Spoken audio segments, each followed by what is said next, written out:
Jeshi la Polisi Kanda Maalumu ya Dar es Salaam kuelekea sherehe za Krismasi. Kama mmevyoona, soko letu la Kariakoo lina wateja wengi na watu wengi wanaokwenda kwenye soko lile. Sasa hizo ni dalili za kwamba Krismasi na mwaka mpya vipo karibu. Jeshi la Polisi Kanda Maalum ya Dar es Salaam linaendelea kushirikisha umma katika kubaini kazi ya kuzuia, lakini pia kutanzua masuala ya kihalifu mbalimbali ambayo tumekuwa tukiyafuatilia.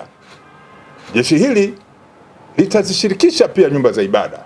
Tunajua kipindi cha Krismasi kuna masuala ya ibada, tutazishirikisha nyumba za ibada na waumini wake kuhakikisha kwamba tunakuwa na mifumo mizuri ya kuzuia vitendo vya kihalifu, lakini kubaini mapema na ikibidi kuwakamata watuhumiwa mapema kabla hawajafanya matukio ya kihalifu. Jeshi la Polisi linatambua pia kwamba kipindi hiki ni kipindi ambacho watoto wanakuwa na hamu ya kutembea maeneo mbalimbali kwenye sherehe hizi. Polisi Kanda Maalum ya Dar es Salaam tunatoa wito kwa wazazi na walezi kuwa na uangalizi kuanzia sasa kwenda kuchagua nguo au vitu mbalimbali vinavyohusiana na sherehe hizo, kuwa na uangalizi mzuri na wa karibu katika matembezi ya watoto hao, hasa kwenye hii mikusanyiko mikubwa ambayo tumeanza kuiona pale Kariakoo. Kwenye nyumba ambazo watu wanakaa, wasiziache wazi. Wakati wote tumekuwa tukisisitiza nyumba zisiachwe wazi ili sitokee fursa ya uhalifu kufanya vitendo vya kihalifu. Swala la usalama barabarani, sisi Jeshi la Polisi Kanda Maalumu ya Dar es Salaam, kwa sababu malengo yetu ni kuzuia, tumeanza ukaguzi wa kushtukiza wa watumiaji au madereva wanaotumia vyombo vya moto. Tutawapima vilevi kwa sababu tumebaini miongoni mwa vyanzo vya ajali ni pamoja na ulevi. Kwa hiyo tutafanya vipimo vya kushitukiza kwa mtu yoyote tutakayemuona anafanya dalili za kutaka kusababisha ajali barabarani, au yoyote tutakayo dhani kwamba anaendesha chombo cha moto bila kufata utaratibu wa kisheria. Kwa hiyo msako huu umeanza na hatusubiri siku ya Krismasi.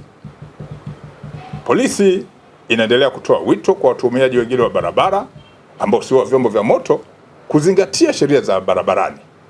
Watu wanaovuka barabarani wazingatie sheria, wazingatie sheria. Huo ni msisitizo wa Jeshi la Polisi, na kwamba hatutasita. Narudia, Jeshi la Polisi baada ya kutoa maangalizo haya halitasita kuchukua hatua za kisheria kwa mtu au kundi lolote ambalo litajielekeza katika kutenda makosa ambayo ni kinyume na sheria. Polisi pia inaendelea kutoa tahadhari kwamba kumekuwepo na mfumo na tabia ya watu kwenye sherehe hizi kujipigia mabaruti na fataki ovyo. Watu wanafanya maandalizi ya kupiga mafataki na baruti ovyo kwenye sherehe hizi. Masuala haya yana utaratibu wake, ni marufuku na haikubaliki kisheria mtu asiyekuwa na kibali kupiga baruti au fataki, kwa sababu upo utaratibu unaoelekezwa ni wapi fataki inaweza kupigwa au baruti kulingana na kanuni na sheria za upigaji wa fataki hizo. Polisi haitasita kuchukua hatua kwa watu ambao watakiuka taratibu hizo za kisheria. Baada ya kusema hayo, Polisi Kanda Maalum ya Dar es Salaam inawatakia wananchi wa Dar es Salaam ambao sasa hivi wako kwenye maduka mbalimbali na masoko mbalimbali maandalizi mema ya kusherehekea kwa amani sikukuu hizo.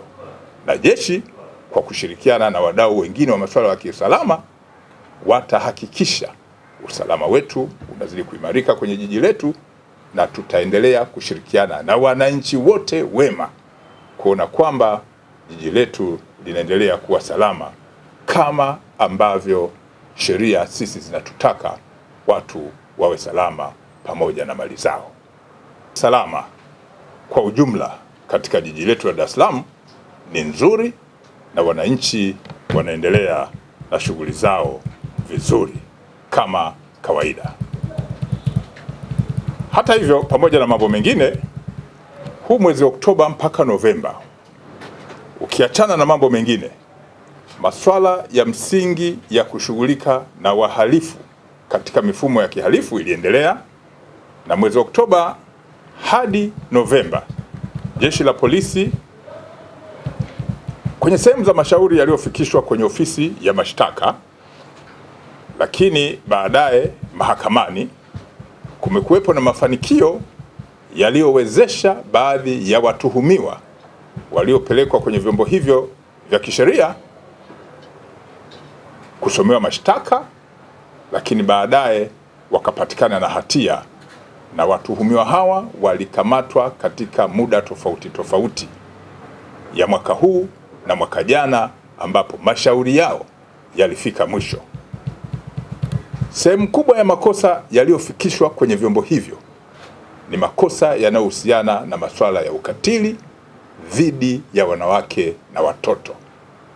Wote mtakumbuka miaka ya karibuni huko nyuma, jinsi kina mama walivyofanyiwa vitendo vya kikatili na wengine wakapoteza maisha, lakini watoto wadogo jinsi walivyokuwa wanafanyiwa vitendo vya kubakwa na kulawitiwa katika maeneo ambayo mnayakumbuka kwa rekodi.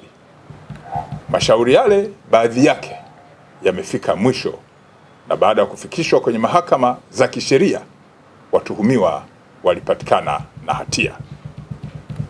Miongoni mwa watuhumiwa waliopatikana na hatia ni pamoja na mtuhumiwa aliyefahamika kwa jina la Abubakari Memba maarufu kama Abu. Huyu ni mkazi wa Mbagala ambaye alihukumiwa kifungo cha maisha jela na mahakama ya wilaya ya Temeke kwa kosa la kulawiti. Yupo mtuhumiwa mwingine aliyefahamika kwa jina la Julius Justo Mbwambo, mkazi wa Ukonga. Huyu alihukumiwa na mahakama ya wilaya ya Ilala kifungo cha maisha jela kwa kosa la kulawiti. Yupo mtuhumiwa mwingine aliyefahamika kwa jina la Paulo Elisha, mkazi wa Kawe, alihukumiwa na mahakama ya wilaya ya Kinondoni kifungo cha maisha jela kwa kosa la kubaka.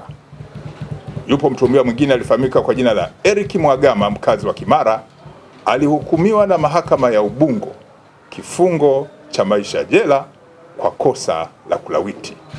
Mtuhumiwa mwingine Khalfani Ramadhani, mkazi wa Kiponza Chamazi, alihukumiwa na mahakama ya Temeke kifungo cha miaka 30 jela kwa kosa la unyang'anyi wa kutumia silaha.